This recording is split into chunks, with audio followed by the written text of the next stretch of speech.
What's up, beautiful people? My throat is really hurting, but I really wanted to get around to filming this video, so if my voice does cut out halfway through, then I'm very sorry.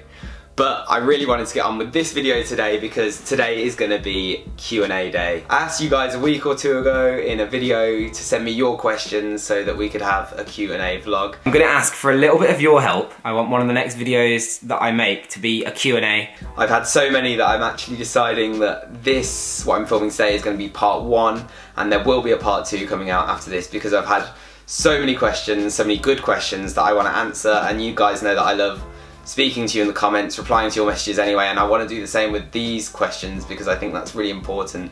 I love that we can speak to each other. You guys can find out a bit more that I don't necessarily get to show in my travel videos, maybe some things to do before I was vlogging or other areas of my life that aren't necessarily to do with travelling. So I really like these Q&As as a way for us to interact in a different way to what we might get in the travel videos. Anyway, time to get started. So let's have a little look and answer some of these questions. Arbitrary exploration. What was your absolute favourite place in the Philippines and why? I'm gonna struggle to answer this one, and you guys will know that's because I've had so many good experiences in so many places across the Philippines. Part of me really wants to say somewhere in Palawan because, like, Coron, when I was there, that just seemed like absolute paradise. The boat tours we did, when I got the scooters, went and explored, went across to Black Island, that was one of the best days. But I think Coron and El Nido, the places that I really spent the time in Palawan, they were incredible. The scenery was unbelievable, but I think maybe because they were so good and because they're so visited, it felt like there were so many other people there as well. What I liked about Siquijor was that it was still this incredible place, and I was staying in a really nice area and the beaches were just amazing still, but there seemed like there were fewer people, it seemed less crowded, and I really had a lot of time for that. But just thinking about it, I don't know whether I could say it wasn't somewhere in Palawan, because Palawan was so incredibly, I don't know. Palawan was amazing, Siquijor was amazing, there was so many good experiences that I had in the Philippines. I wouldn't want to say, it's just too hard. Do you feel comfortable in the Philippines?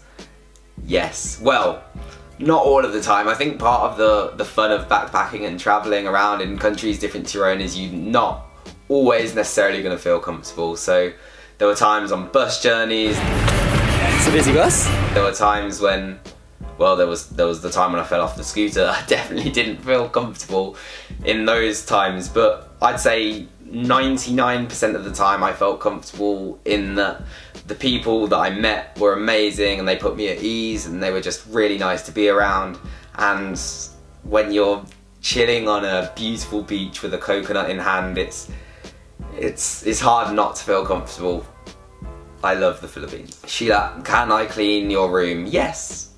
Yes, please, anyone feel free to come and clean my room because it always seems to need it. Jamesy Boy Experiment, who also makes some good videos, love those Poland videos that you put out recently, mate, and seeing your travels in Southeast Asia is very good as well.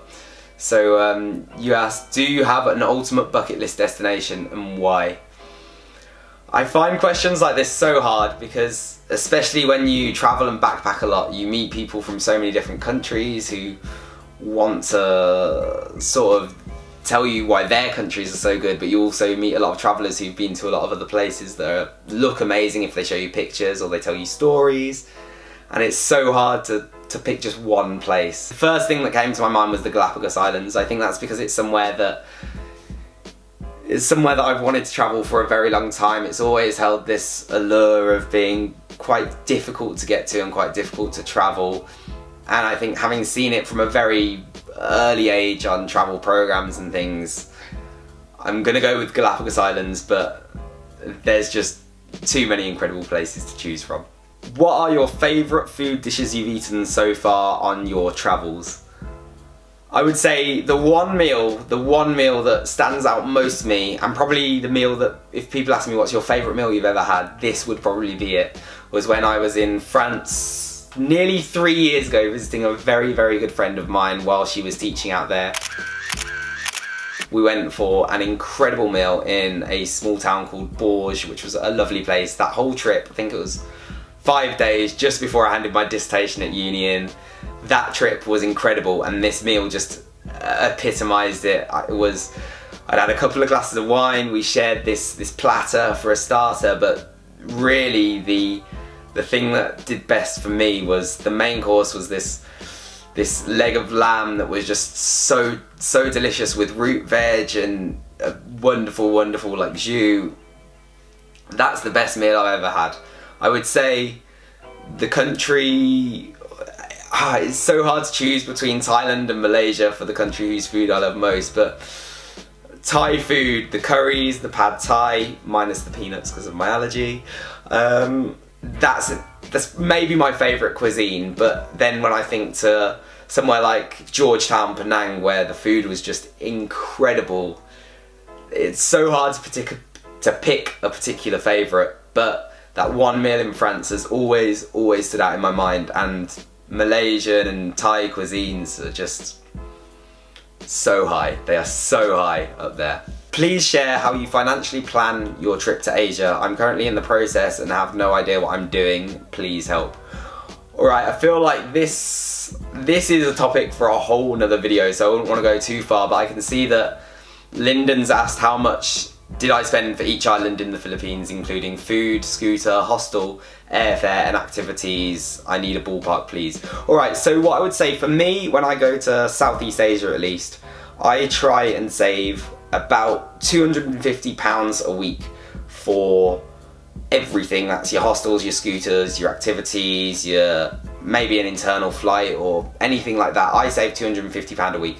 Normally I would say it's more around £200 a week, but if I save that extra 50 before I go, it means that I'm not worried that if I want to take a flight or if I want to do a particularly expensive activity, I don't have to think whether it's going to negatively impact the rest of the trip, whether I can afford it. It normally means that I can. Now, some weeks this probably means that I spend £300 because I've had to buy a flight and I've maybe chosen to do something a bit more expensive, but then other weeks if I'm just eating cheaply, living in a hostel really cheaply and maybe renting a scooter and getting around on that, not doing any tours, I'll probably spend far less than that, probably close to half of the £250. So it really is something that averages out over the course of a whole trip. Is that your voice singing in the car? Yes, it was, and no, I will not be going for Britain's Got Talent anytime soon. You must have caught me in one of the moments where I didn't sound like I was incredibly out of tune. Were you successful in your insurance claim for your damaged camera? Yes. They were. It took a while, but in the end they were very good about it. I just had to pay £50 excess, and then I got everything else covered for the camera, which is a massive weight off my mind because obviously it was a big stress at the very start of the Philippines trip that I went on. So to know that that's all been sorted now, minus a little bit for the excess, is very good. Ken, is there a delicacy that you eat in the Philippines that you loved? What is it that you will miss more in the Philippines that will make you come back again? So probably some of the food that I enjoyed most in the Philippines probably wasn't where I just sat down and ate a meal. It was actually where I stopped riding a scooter, or when I just was walking down the road and there was some barbecue or anything like that, and it was just this really simple thing, really cheap, simple, tasty.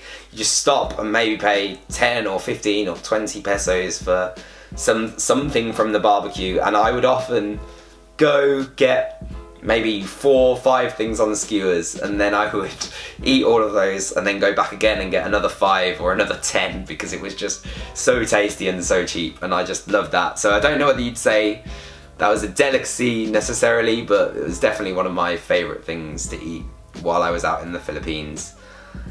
What is it that I will miss the most from there? It would have to be the people. The people in the Philippines are just absolutely incredible. A very close second is of course the scenery, be it the crazy beaches or islands, and then the lagoons and just the beautiful, beautiful scooter rides. This place is beautiful.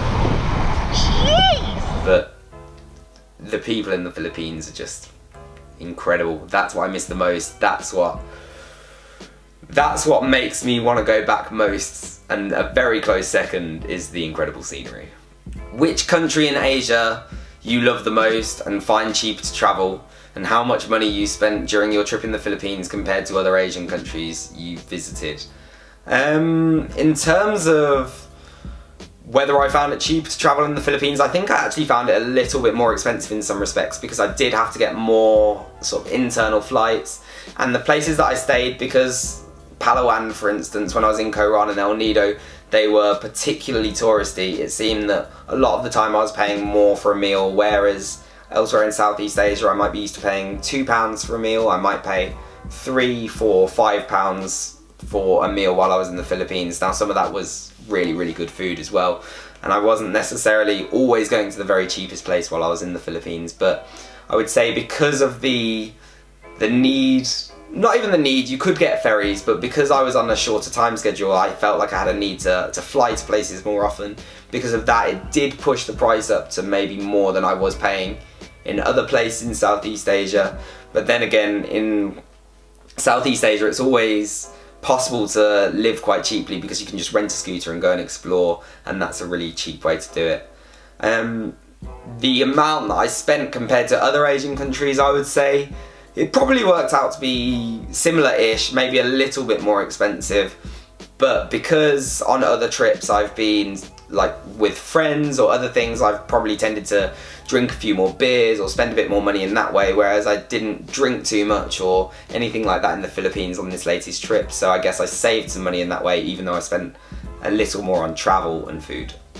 What do you study and which university? Okay, so I studied history at the University of Nottingham. I finished nearly 3 years ago now, and since then I have been just travelling around the world as much as possible, coming back, earning as much money by working as much as possible, and then jetting off again. And then I guess just over a year ago I started making these videos because I wanted to share those experiences too. I did study history at the University of Nottingham though, and I loved it. I loved the town, I loved the university, and they were the best 3 years of my life. Top 3 Asian countries you want to visit. Okay, so discarding the places I've already been, the top 3 new Asian countries I want to visit would be Myanmar, because it just looks insane. Now, I know there's loads of stuff going on there at the moment, but the people that I've met that have travelled there and my friends I've spoken to that have travelled there have just only had very good things to say. The pictures I've seen look incredible, and they've said the people there are just amazing as well. So I'd say Myanmar is definitely on that list. India has always for as long as I can remember really held an appeal to me. I don't know whether I'd want to do it travelling on my own right now, because I've heard from a lot of people that most of your trip in India won't go as planned because something will happen here or something will happen there. So I think I'd quite like to have a buddy to travel with if I was going to travel around India for a month or 2 or 3, so that we could sort of do it together, and maybe instead of sort of getting stressed or anything when something didn't go to plan, we'd just look at it and be like, and laugh. So I think maybe if I do go to India anytime soon, I'd probably look to do it with a friend. So that's definitely somewhere I want to go, but it's somewhere I would like to go with someone else, maybe to provide that like little safety, and also just to share the fun, I guess, of travelling. And the third country in Asia that probably I've most wanted to visit for longest would be Jordan. Now, it's probably a place that a lot of people wouldn't necessarily think of, but after seeing, I think I saw an article one time with incredible pictures, and I used to watch an amazing program called Departures, and when they went to Jordan, it looked insane, out of this world, and you don't hear of too many people going to Jordan either, so it'd be really nice to go somewhere where so few other people have been. So that is definitely somewhere that I'd love to go, and probably one of those top 3 places in Asia that I'd like to visit. How do you deal with taxi/vehicle scammers in the Philippines? Well, firstly, let me say I didn't really come into contact with this that much. There were a few times when people tried to overcharge me for taxis and stuff. Normally, I'd either ask before I got into a vehicle and just be like, how much is it gonna be? And then if it sounded like too much, or if it sounded like I was being mugged off a little bit because I was a tourist, then I would either try and say, that's not fair, and if they still didn't want to take it down, then I'd just wait for something else. The other thing would be, if you're used to travelling in an area, like I remember being in Coron and having to get a trike from my hostel down into the town centre, it was just a standard fare pretty much for everyone, I think, and that was 15 or 20 pesos per journey in or out per person. So you just get used to paying what's meant to be paid, and if people try and charge you more, just wait and maybe just go with someone else, or just say, look, I know this is what I should be paying. So I didn't really come into contact with it very much, but on the few occasions where people tried to get a little bit more out of me, I either refused or just told them that I knew that that wasn't the case. Tom, what country for your next trip? And Mary, do you have any plans of going back to the Philippines? I guess you guys now know because you'll have seen one of the latest videos, which was an announcement video. I am going to be coming back to the Philippines in May for a month. That's actually going to be in about 2 or 3 weeks. The country that I'm next visiting is going to be the Philippines again, and I cannot say just how excited I am. I filmed the announcement right here when I booked the flights to go back there. This time it's super exciting because I'm going to be going with a good friend of mine, and we're going to be spending at least 2 or 3 weeks out there together, and then I'll be doing a little bit more on my own. Another reason I'm super excited to be out there is because I'll hopefully be collaborating with some other YouTubers that I know have been pretty prominent out in Southeast Asia, and especially in the Philippines, so fingers crossed I can work that out. Also in Manila, as I announced in the other video, I will be holding a meetup at the very start of May, and maybe at another point I'll hold another meetup on this next trip to the Philippines. So if you haven't seen that video, or if you weren't aware of that but you enjoy my videos and maybe want to come and meet me, because I certainly want to meet you guys, then do listen out on this channel or on my Instagram page, because I'll be speaking a little bit more about when that meetup is going to be and where and how it's going to happen. I'd really love for as many of you guys to be out there as possible.